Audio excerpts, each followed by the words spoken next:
e nós vamos falar agora sobre a situação na Ucrânia, hoje dia 25 de maio de 2025, 9 horas da manhã aqui no Rio de Janeiro, 3 horas da tarde lá em Kiev, no momento que eu gravo esse vídeo, e tivemos de ontem para hoje o maior ataque russo contra a Ucrânia, contra civis ucranianos. Vocês podem ver, o mapa está cheio de bolinhas aqui, teve um monte de cidades atingidas, principalmente Kiev, tá? Foram 300 drones e não sei quantos mísseis, uma quantidade enorme de mísseis, um ataque muito grande, logo em seguida ao ataque de ontem, que também foi muito grande, né? Isso mostra um desespero russo muito grande no final das contas, porque, mais uma vez, foi um ataque apenas contra alvos civis, ou seja, um ataque que do ponto de vista militar não faz nenhum sentido. É realmente uma situação de desespero do Putin tentando convencer os russos que ele ainda é forte. Isso porque também teve ataque ucraniano. Se você olhar aqui, Moscou e várias outras cidades da Rússia também foram atingidas por ataques ucranianos aqui, e isso está começando a incomodar o povo da Rússia. Como eu falei para vocês, o grande problema do Putin é a economia, que está deixando todo mundo insatisfeito lá, e isso está gerando um clima de golpe lá na Rússia. Aliás, e no meio dessa confusão toda de mísseis russos contra a Ucrânia, drones russos contra a Ucrânia, drones ucranianos contra a Rússia e coisa e tal, o helicóptero do Putin parece que foi pego no meio dessa história toda aqui. O pessoal está dizendo que ele está bem, que não tem nada, mas é isso que eles diriam de qualquer forma, né? Então, não sei não, porque tem uma outra coisa que dá a impressão de que podem ter sido atingido o helicóptero do Putin aqui em Kursk, tá? Que é o fato de que um monte de aviões de políticos russos fugiram de Moscou ontem.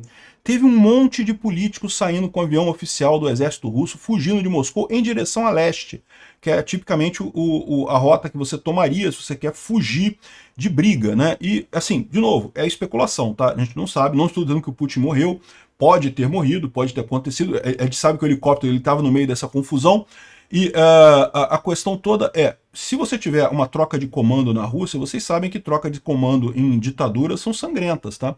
Porque quem é que vai assumir o comando agora? Vai ter um monte de gente ali querendo disputar esse negócio e fica um ambiente realmente que costuma não fazer bem para a saúde. Será que foi isso que aconteceu? Ou será que foi alguma outra coisa? Será que estavam com medo dos ucranianos atacarem Moscou? Né? E daí estavam fugindo? Pode ser também, né? Ou foi uma coincidência, né? Período de férias escolares na Rússia, o pessoal resolveu todo mundo fazer passeio na Sibéria, né? Sabe que é muito comum fazer turismo na Sibéria. Eu estou sendo irônico, não é comum fazer turismo na Sibéria. Mais uma vez a Rússia se meteu numa guerra, perdeu a guerra e agora vai acabar sendo desmantelada, destruída completamente, como já aconteceu várias vezes na história da Rússia, né?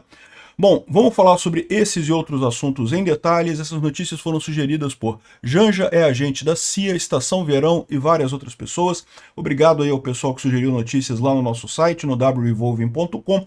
E obrigado a você que está assistindo o nosso vídeo. Se você gosta do nosso conteúdo, por favor, deixe o seu like e se inscreva aqui no canal, né? Pois bem, foi realmente o maior ataque russo contra a Ucrânia hoje. Um ataque muito grande, com muitos mísseis, muitos drones, aqui um total de 367 objetos no total, entre mísseis, drones e outros objetos voadores. 45 mísseis foram derrubados pela defesa antiaérea ucraniana, 139 drones foram derrubados, outros 127 foram derrubados por sistemas de guerra eletrônica. Então aqui, ó, 45 dos 55 mísseis calibre foram derrubados.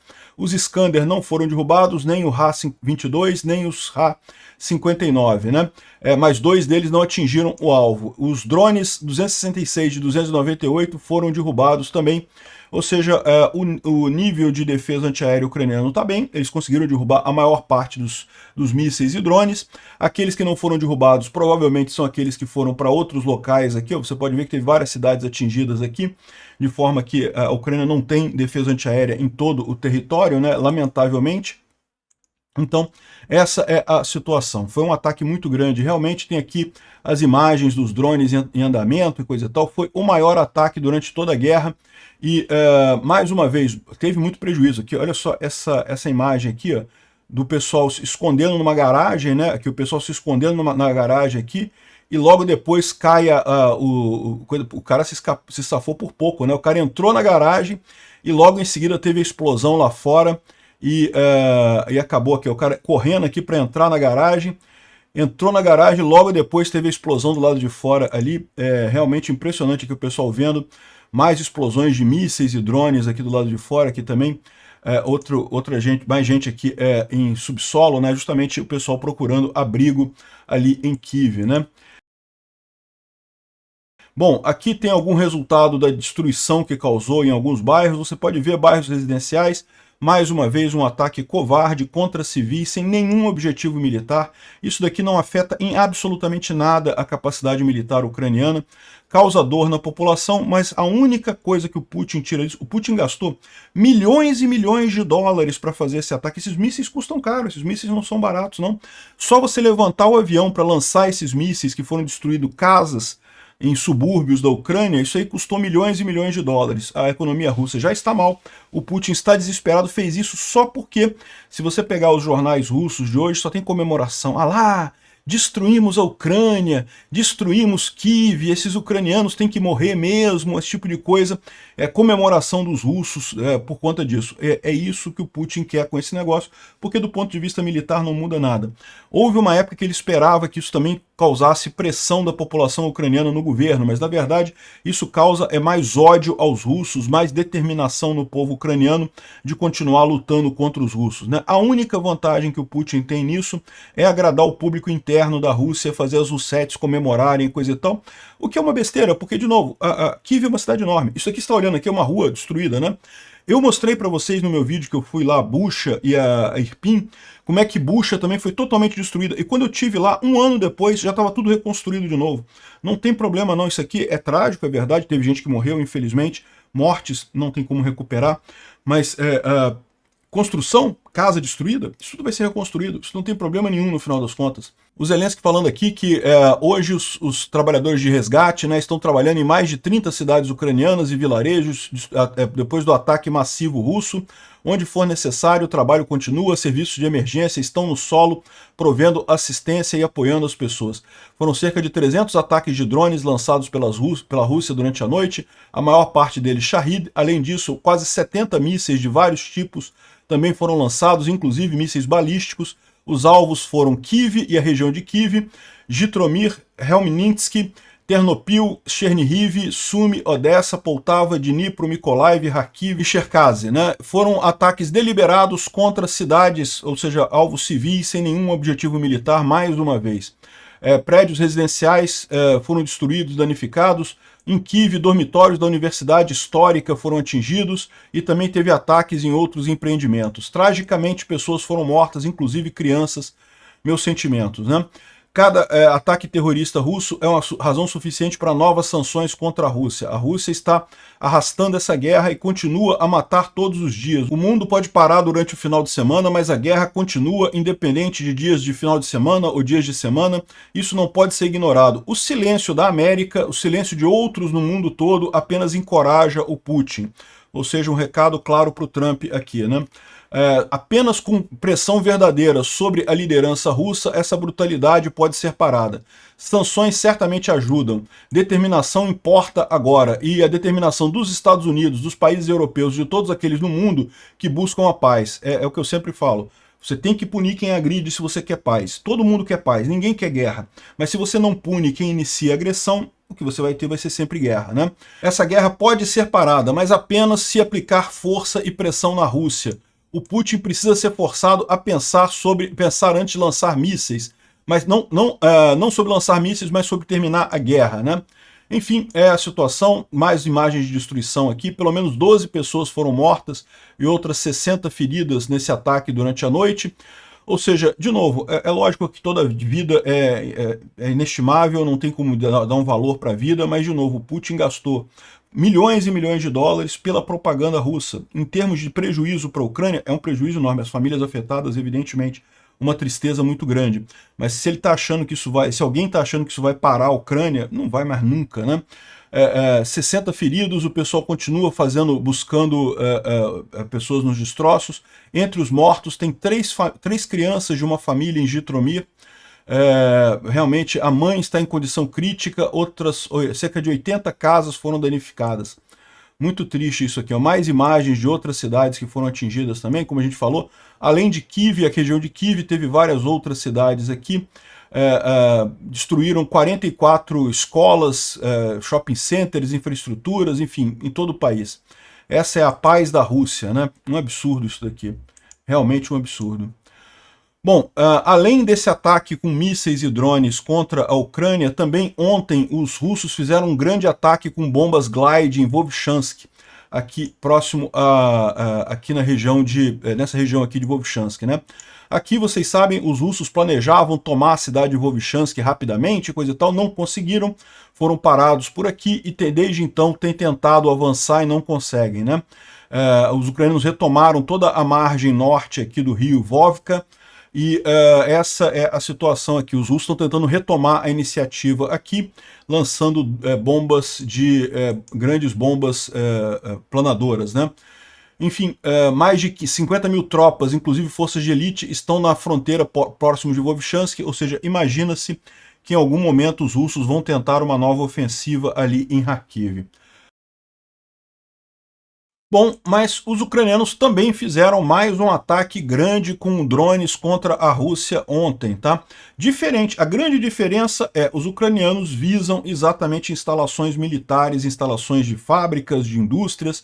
Essa é a diferença no final das contas. Enquanto os russos vêm aqui e destroem casas, destroem shopping centers, destroem instalações civis, os ucranianos atingem principalmente coisas militares, né? Então, na manhã de hoje, na madrugada de ontem para hoje, depois do ataque feito pelos russos, os ucranianos fizeram mais uma grande quantidade de ataques com drones suicidas visando alvos na região de Moscou, também em Tver e em outros lugares. Em Tver, a base aérea de Migalovo, né, que é uma base aérea importante dos russos, foi atingida, inclusive estão dizendo que deu muito problema nessa base aérea, que a gente vai falar sobre isso daqui a pouquinho.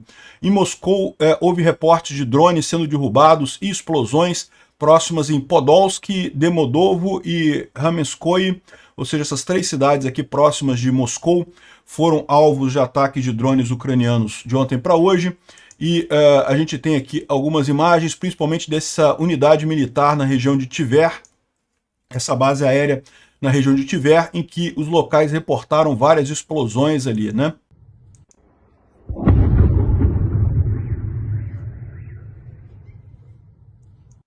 Aqui uma das explosões que aconteceu ali na base de Tver. Tem algumas imagens aqui de coisas pegando fogo ali na base de Tver. Então, na verdade, o nome da base é Milegrovo, né? Mas o local é Tver, é nessa região aqui. Aqui, ó, a base de Migalovo é o nome do lugar aí onde tem aqui a base aérea. Então, aqui que foram atingidos, os drones atingiram aqui a base aérea. Alguma coisa foi atingida porque está pegando fogo aqui. E a gente tem também informações de que, olha só, existem relatórios de que a defesa antiaérea russa derrubou um avião deles mesmo ali na região de Tver. Então está o avião ali e parece que o avião caiu e justamente teria sido defesa antiaérea dos próprios russos contra um avião russo ali na região de Tver. Olha a confusão que eles arrumaram com essa história, né? Podem ter derrubado um próprio avião deles aqui. A gente não tem confirmação disso ainda, tá? Mas aparentemente esse relatório existe. Agora, o mais engraçado dessa história é que parece que o helicóptero do Putin estava no epicentro do ataque de drones ucranianos ontem, tá? Então o pessoal está dizendo aqui que o helicóptero do Putin estaria voando sobre a região de Kursk no momento em que a defesa antiaérea russa começou a trabalhar para derrubar os drones ucranianos. Eles dizem que derrubaram 1.177 drones ucranianos de longo alcance nos últimos 3 dias, né? A gente falou, os ucranianos têm feito ataques diários a Moscou e várias outras regiões ali próximas a Moscou, justamente visando essas instalações militares. E uma pena que não derrubaram um helicóptero do Putin, né? Mas podia ser perto, quem sabe, né? Quem sabe ainda tem chance. Porque a gente vai ver que tem uns negócios estranhos nessa história, que o pessoal está fugindo de Moscou. Aqui, ó, também em Elets, na Rússia, de novo teve mais uma vez ataque ucraniano contra Elets, né?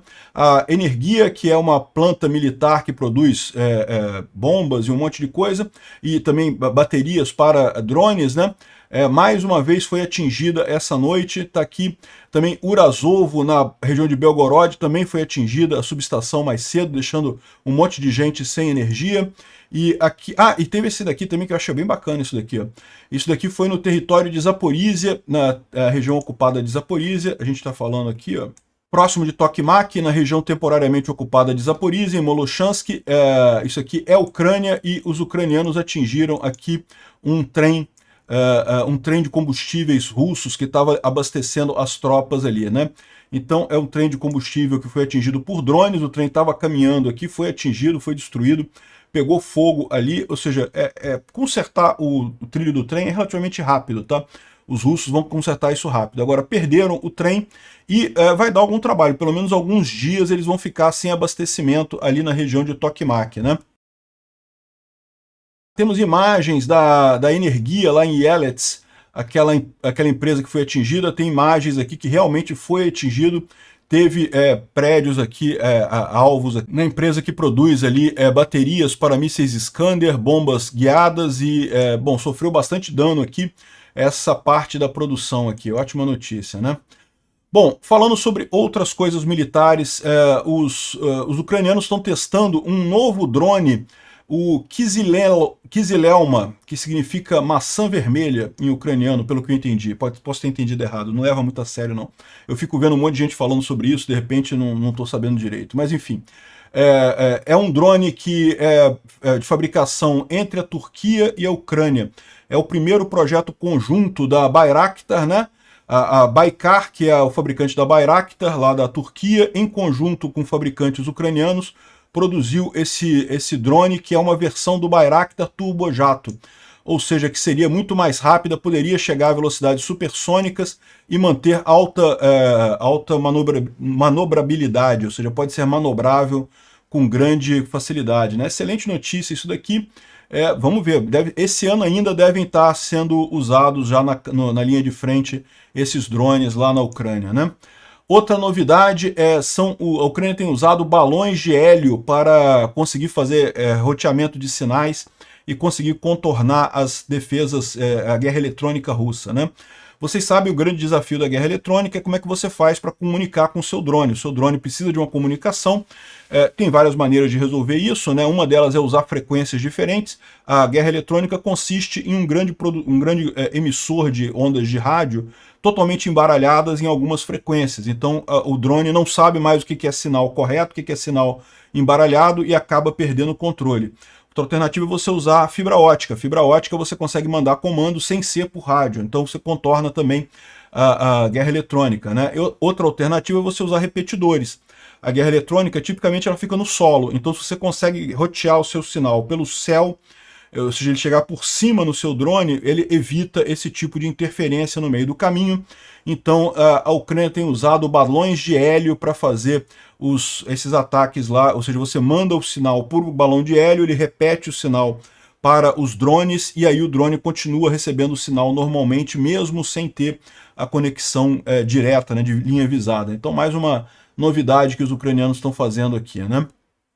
Bom, e outra coisa interessante que a gente tem a informação aqui é que os cyborgs lá do aeroporto de Donetsk de 2014 formaram o grosso dos batalhões de operações especiais ucranianas e que muitas das vitórias ucranianas em 2022 aconteceram exatamente devido à ação desses grupos formados a partir dos ciborgues do aeroporto de Donetsk, né? Para quem não sabe, lá em 2014, quando a Rússia invadiu aqui a Ucrânia, né, o aeroporto de Donetsk, que era esse aeroporto, que está totalmente destruído agora, tá? Não tem mais nada aqui.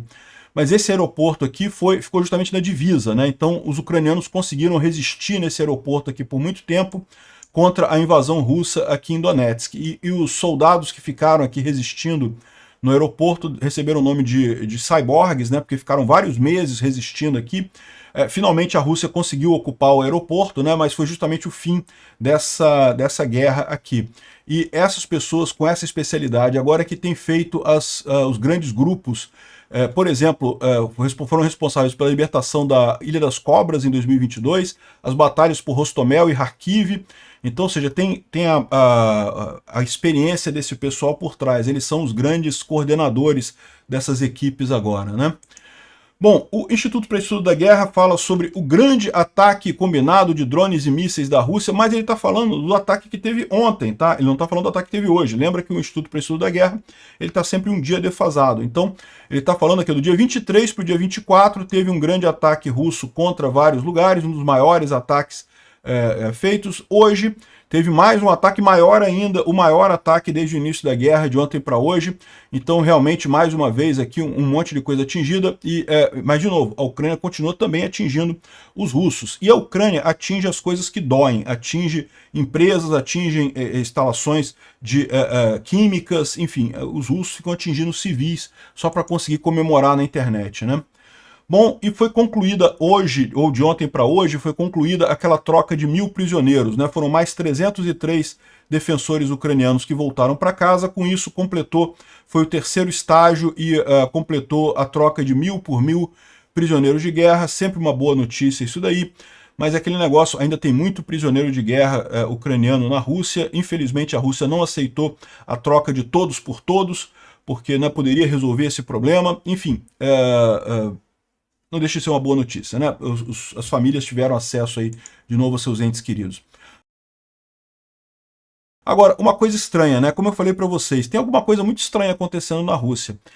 É coisa típica de Estado mafioso. Olha só, 12 aviões do governo russo rapidamente saíram de Moscou na última hora. Isso foi ontem, mais ou menos no mesmo horário que estava havendo o bombardeio da Ucrânia, tá? Não está claro quem estaria nesses voos, né? Foi um ataque massivo ucraniano na Rússia e a Rússia está atingindo várias cidades ucranianas. Mas esses aviões aqui não são aviões...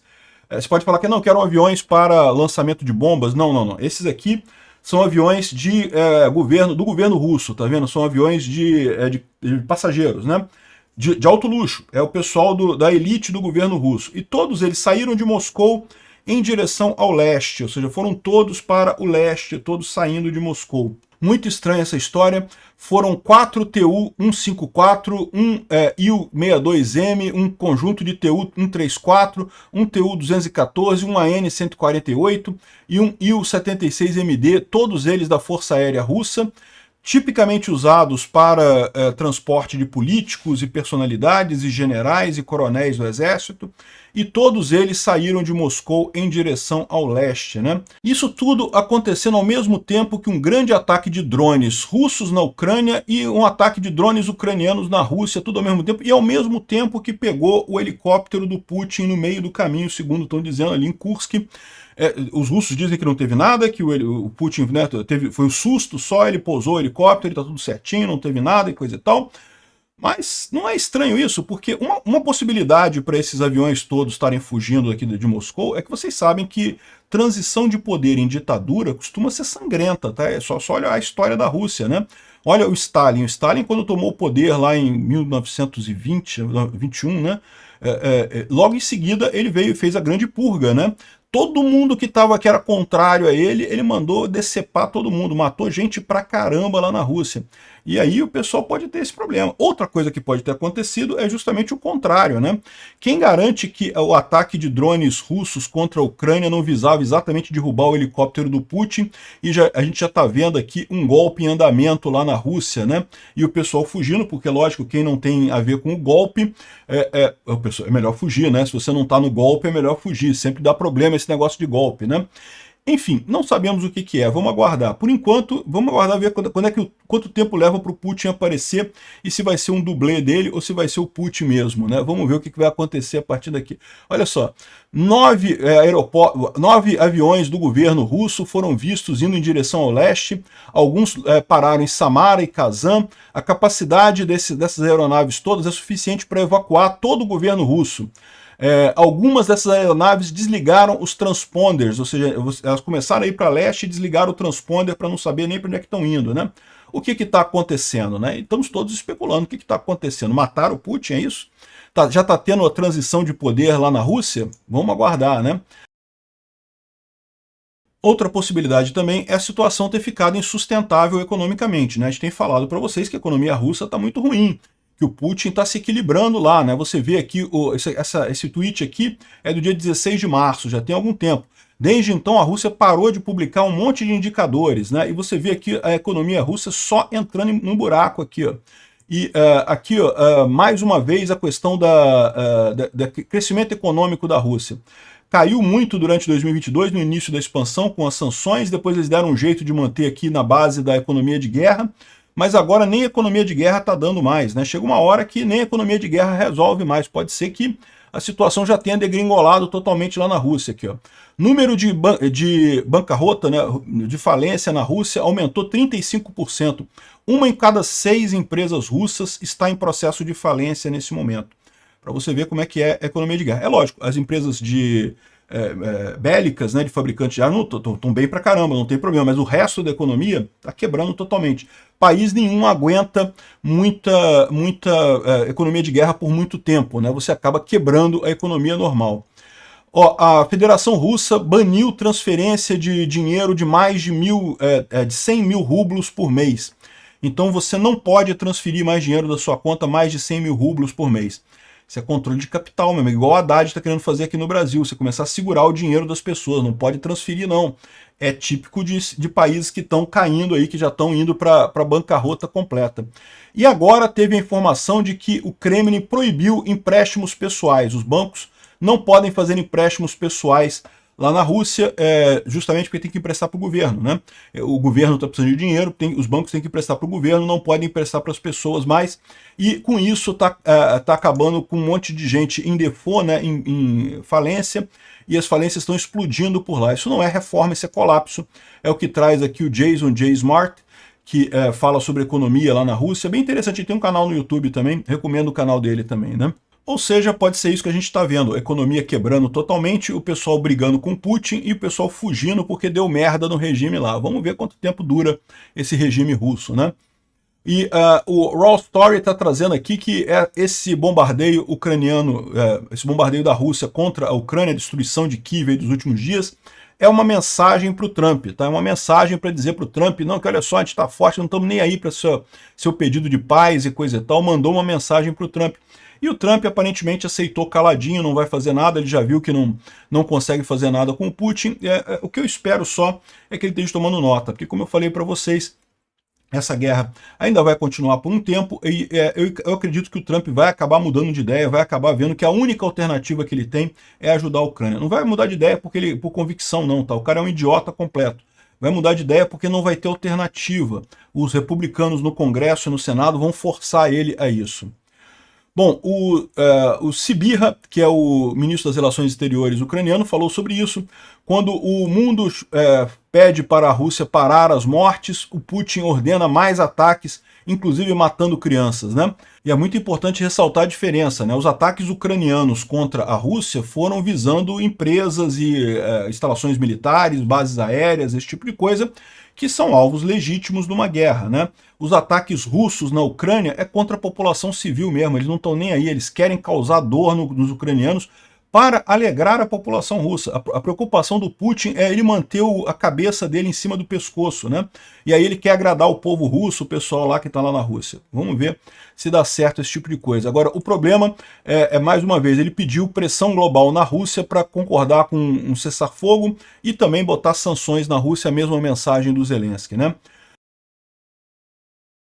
Bom, houve uma grande rede de hackers russos que foi desmontada na Europa e o Bellingcat aqui está falando, olha só, uma investigação maluca num time de hacking, a unidade 29155, vai sair bem em breve, tá? Vamos ter novidades sobre espionagem e hackerismo russo na Europa e no leste europeu.